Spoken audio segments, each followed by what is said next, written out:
Bonjour à tous, je m'appelle Juliette et je suis brodeuse à Londres. Bienvenue sur ma chaîne YouTube. C'est ici que je partagerai mon amour pour la broderie. Dans cette vidéo, je vais vous guider de A à Z afin de réaliser mon premier kit de broderie pour enfants. Tout d'abord, je vais te montrer ce qu'il y a dans le kit.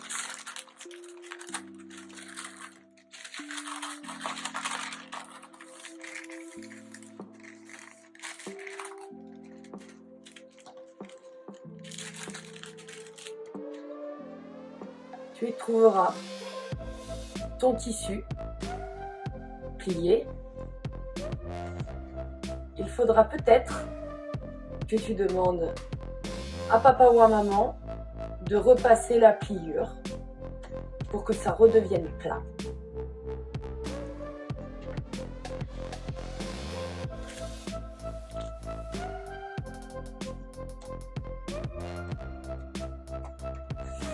Ensuite, tu auras une petite note avec ce dont tu as besoin, mais je vais t'expliquer dans la vidéo encore une fois.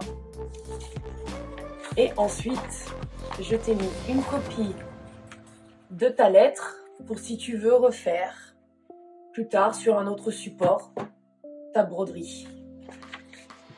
Et ensuite, bien sûr, les fameux sequins, paillettes et perles de rocaille avec une aiguille à l'intérieur.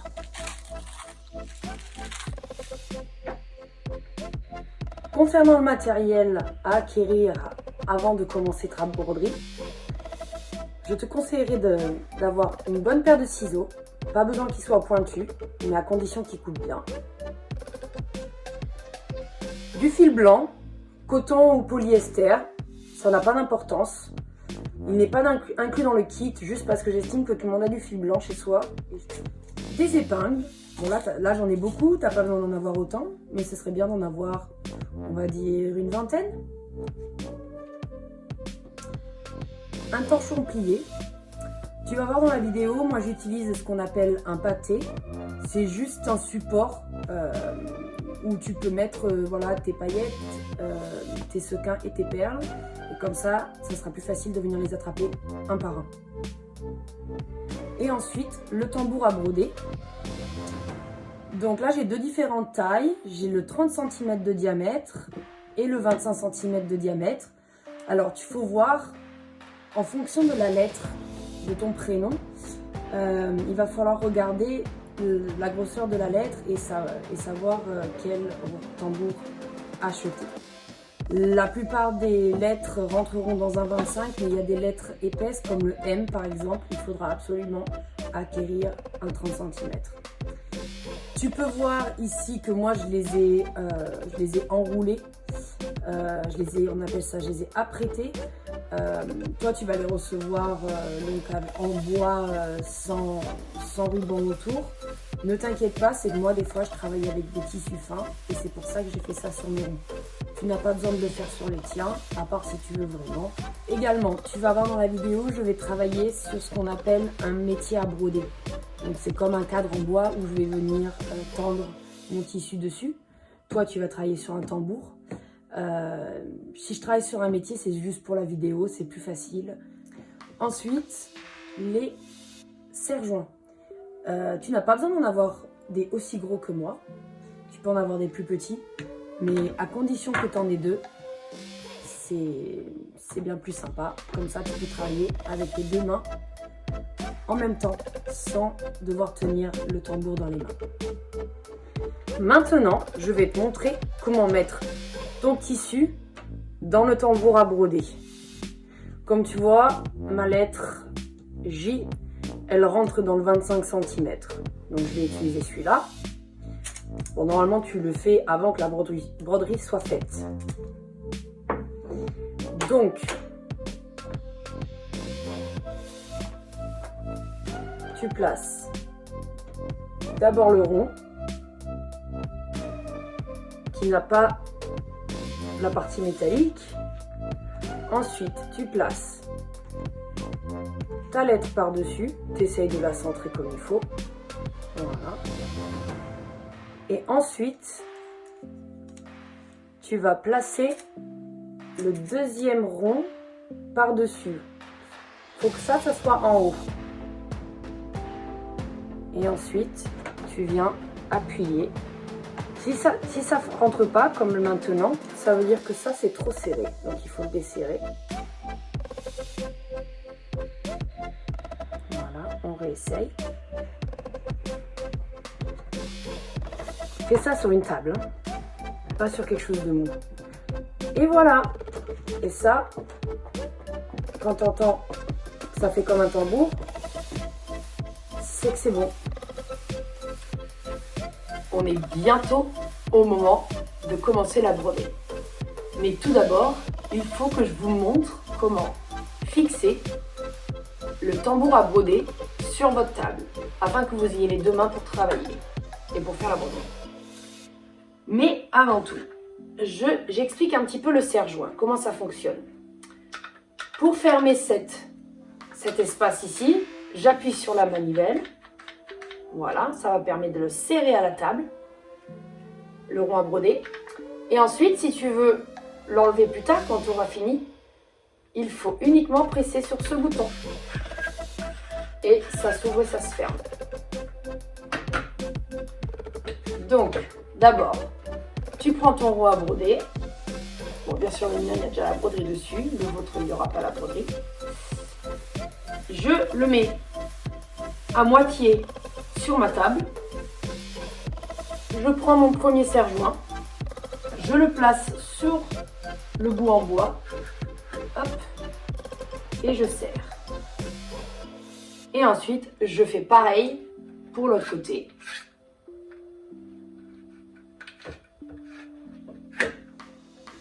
Et voilà. Maintenant, je suis parée pour faire de la broderie. À vous de jouer. Donc voilà. Je te conseille donc d'utiliser des petites épingles pour fixer de manière temporaire tes petits éléments.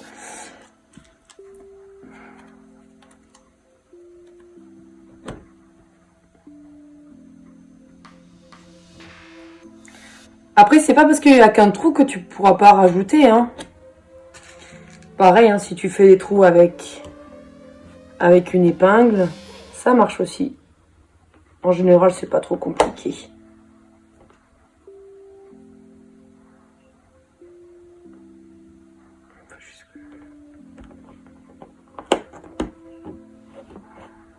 Là, j'ai envie d'en faire 4. Hop.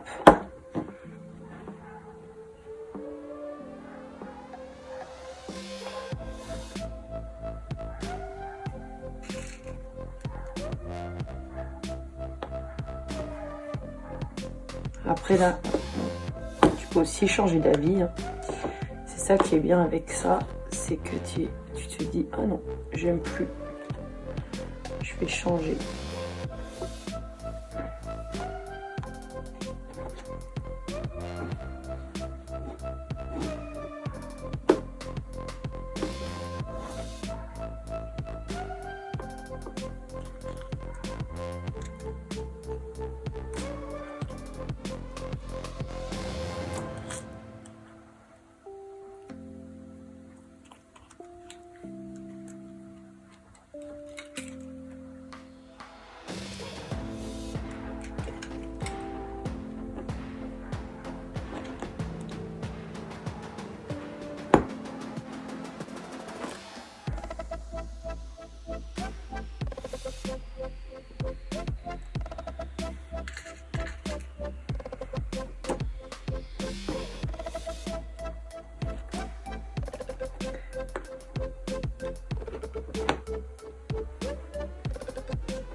Si tu veux, tu peux également recouper des petites fournitures si tu vois qu'elles doivent être coupées pour rentrer un peu mieux. C'est possible également.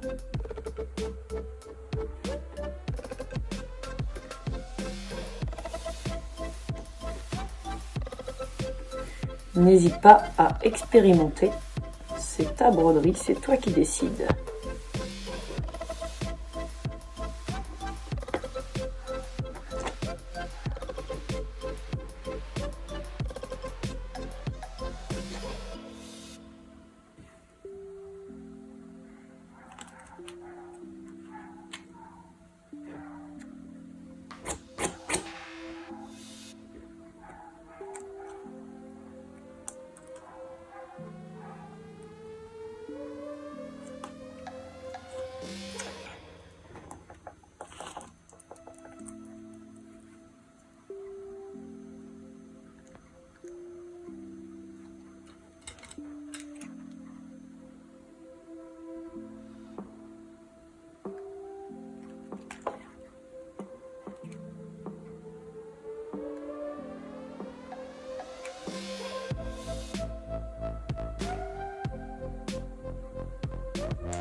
Je te conseille de placer tes petits éléments dans ta lettre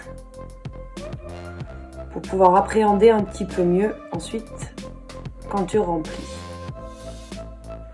Si tu as une paillette qui n'a pas de trou, n'hésite pas à en créer un. Tu n'es pas obligé de faire exactement comme moi, je te montre juste comment moi je fais. Bon, disons, je suis satisfaite avec cette partie-là. On va commencer à broder. Donc on prend le fil blanc et on va venir mesurer des doigts jusqu'au coude et tu le refais une deuxième fois jusqu'au coude. Et ensuite tu viens enfiler l'aiguille. Alors pour enfiler l'aiguille, c'est pas si compliqué que ça. Tu lèches ton fil, le bout de ton fil, tu mets le bout entre ton index et ton pouce, donc ces deux doigts-là, et ensuite tu viens plonger ton aiguille là où il y a le fil, et ça passe dans le chat. Donc pour faire un nœud, tu fais une croix comme ça sur ton doigt, ok ? Après, tu mets ton pouce dessus et tu vas venir frotter tes deux doigts ensemble pour faire tourner le fil. Voilà. Et quand ça c'est fait, tu prends le tout et tu le tires. Et t'as un nœud. Si tu n'y arrives pas, n'hésite pas à demander à maman de te faire un nœud ou à papa. Ou à la copine si elle y arrive. Parce que nous, ce qu'on veut, c'est on veut un fil double, on appelle ça en langage de broderie. Donc c'est-à-dire c'est un fil qui a deux fils, mais qui est plié au bout. Ça s'appelle le chat de l'aiguille. Et ensuite on a un petit nœud. Voilà. Comment on met les paillettes? Alors, par exemple, je vais en enlever une. Voilà. Je vais voir là où il y a mon trou. Avant de commencer à broder, je fais juste un petit point. Un petit point qui va se situer dessous. Ça, c'est pour tenir le nœud. Ensuite, on revient là où je voulais aller. Je prends ma paillette, je mets l'aiguille dedans. Voilà. Ensuite, je viens prendre une perle. Je la fais tomber en bas. Et ensuite, je repasse uniquement dans le trou de la fleur. Pas dans la perle. La perle va rester sur le dessus et bloquer le tout. Voilà, on la bloque en fait. Ensuite, ce que je peux faire, c'est que je peux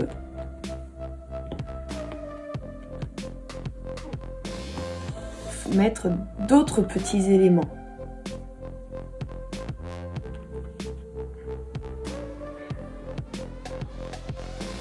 Voilà, avec une petite perle dedans si tu veux. Voilà, et c'est pareil. Je remets l'aiguille uniquement dans le trou du sequin. Pas de la perle, on ne passe qu'une fois dedans.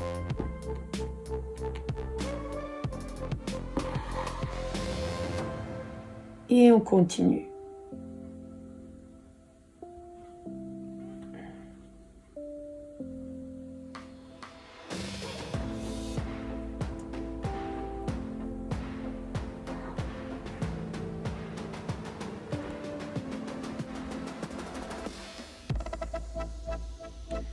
J'ai pris une perle et là je repasse uniquement dans le trou du sequin.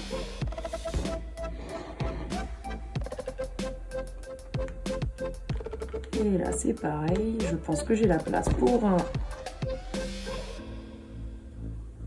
une paillette ici.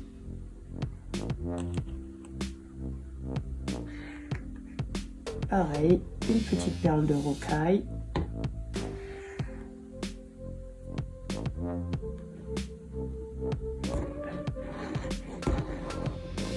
Voilà. Maintenant, j'arrive à l'étoile.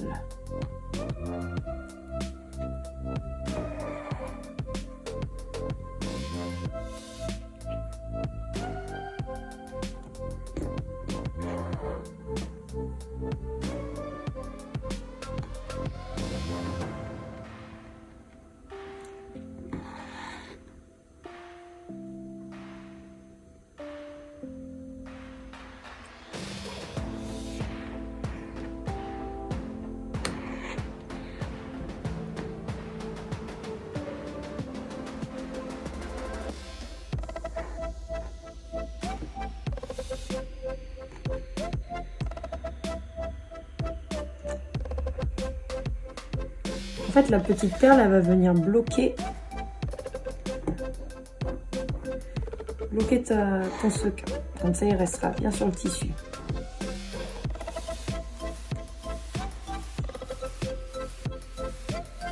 Alors, cela, il peut être un peu embêtant.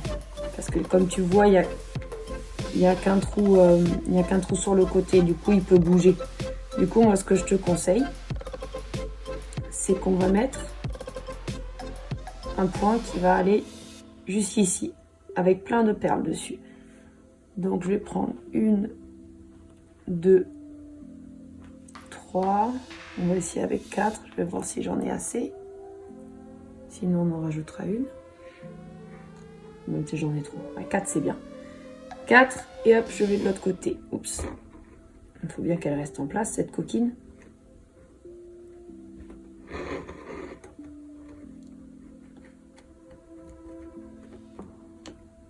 Voilà.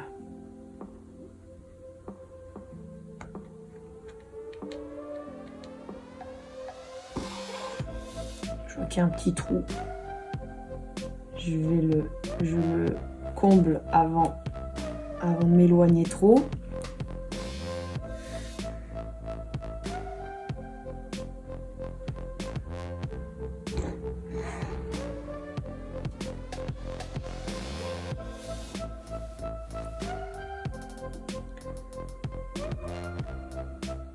Voilà, et là j'arrive au trou là. Hop, je passe dans mon trou, je prends une petite perle de rocaille, je la descends Et ensuite, je repasse juste dans le trou de mon sequin. D'ailleurs, je crois que j'ai pas expliqué, mais je me suis trompée au début. Le rond, quand c'est un rond avec un trou au milieu, ça s'appelle une paillette. Et quand le trou n'est pas au milieu, comme ici, ça s'appelle un sequin.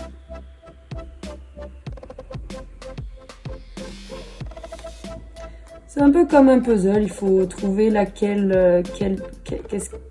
va rentrer le mieux dans les petits trous, pour être sûr qu'il y ait le moins de tissu qui se voit. Ce sont les tout petits sequins. Les tout petits sequins, t'es pas obligé d'utiliser une perle parce que sinon on le verra plus. Du coup, moi ce que je te conseille, c'est juste d'en descendre un et juste d'aller à l'extérieur avec un tout petit point et ça va le coller. Et ensuite tu reviens en parallèle et tu rajoutes un autre petit point. Comme ça, il bouge pas.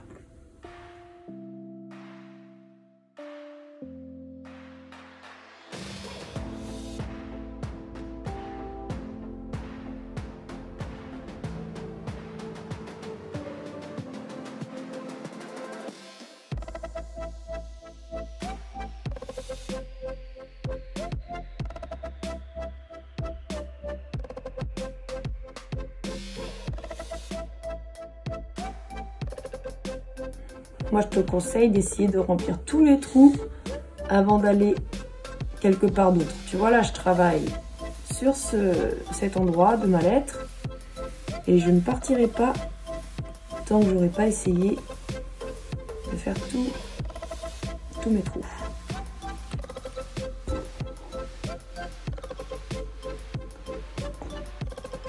Alors, pour le nœud, moi, ce que je te conseille, donc, c'est d'aller en dessous de quelque part qui va être couvert par le papillon, par exemple.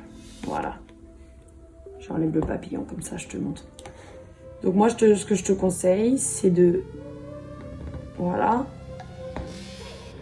faire un petit point. Ensuite, tu vas à côté, tu refais un petit point par-dessus. Mais des tout petits points. Et tu fais ça de 3 à 5 fois pour être sûr. Voilà. Si c'est pas très beau, c'est pas grave.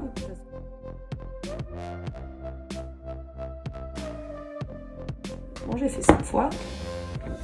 Et là, je viens couper. Voilà.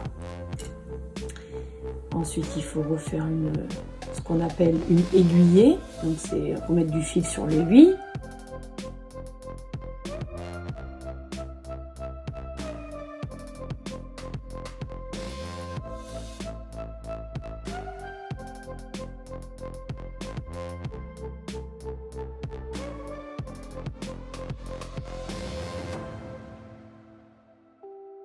Alors, là, on fait comme la dernière fois. On se met là où on va commencer. Donc là, c'est bien, j'ai les petits trous de mes épingles qui m'indiquent où est-ce que mon papillon va se mettre. Donc, tu te rappelles, il faut faire un point de broderie dans le vide où tu mets rien dedans, pas de perles, pas de sequins, pas de paillettes. Et quand tu as fait ça, c'est bon, tu peux commencer. Là, tu passes dans ton papillon. En même temps, tu viens prendre une perle. Ensuite, tu places bien ton papillon comme tu veux. Voilà, tu repasses dans le trou uniquement du papillon, pas dans la perle de rocaille.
Nous voici maintenant bientôt à la fin.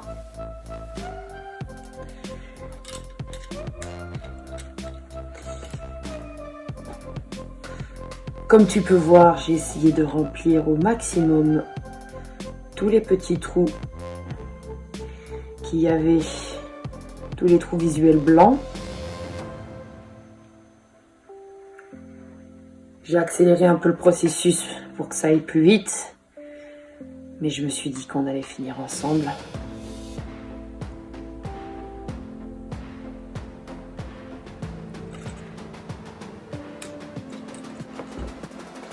J'ai hâte de voir vos photos sur Instagram.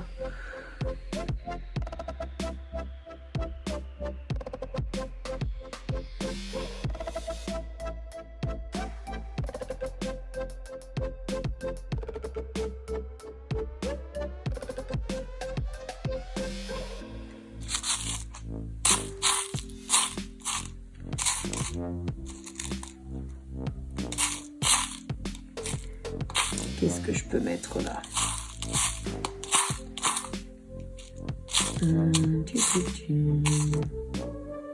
Allez, une paillette fuchsia. Hop.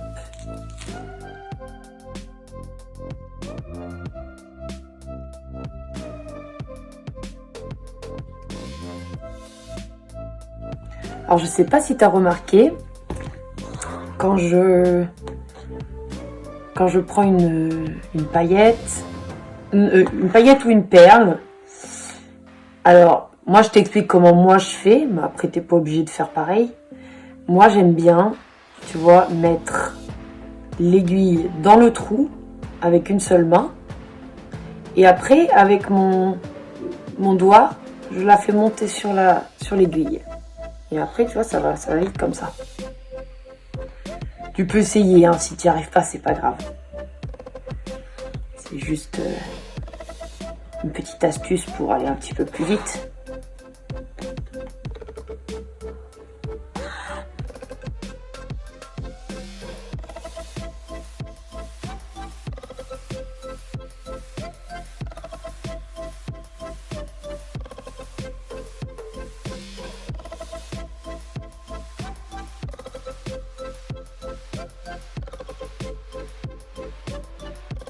Donc voilà, bientôt fini.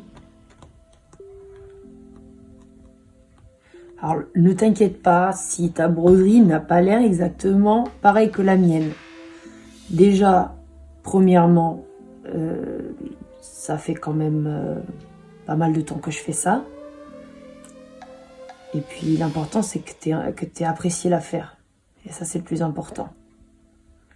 Et c'est normal qu'elles se ressemblent pas, tu sais. Les broderies, la broderie c'est comme une, tu vois, comment quand t'écris à la main, tu sais. Tu prends l'écriture du voisin, c'est pas la même. Et bien la broderie c'est pareil.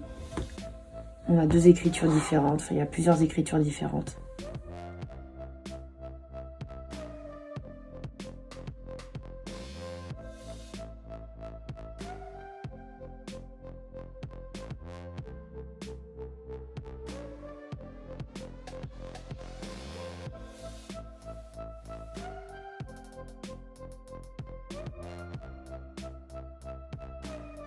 Et voilà les dernières paillettes. Et on aura fini.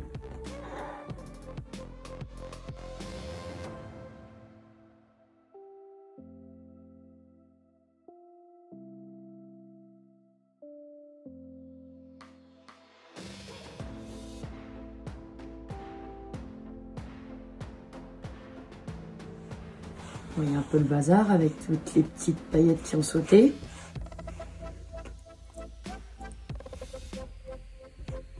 Mais voilà.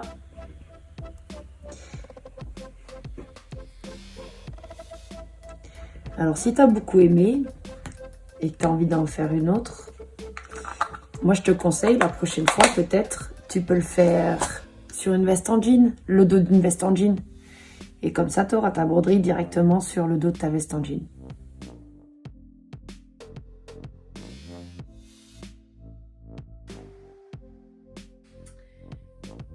Bonjour à vous, je m'appelle Juliette, je suis brodeuse à Londres et bienvenue sur ma chaîne YouTube. Dans...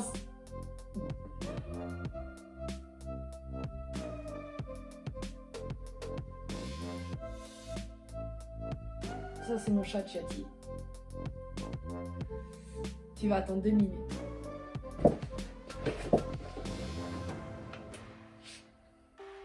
Bonjour et bienvenue sur ma chaîne. Si vous souhaitez l'acquérir, la démarche à faire sera dans la description ci-dessous.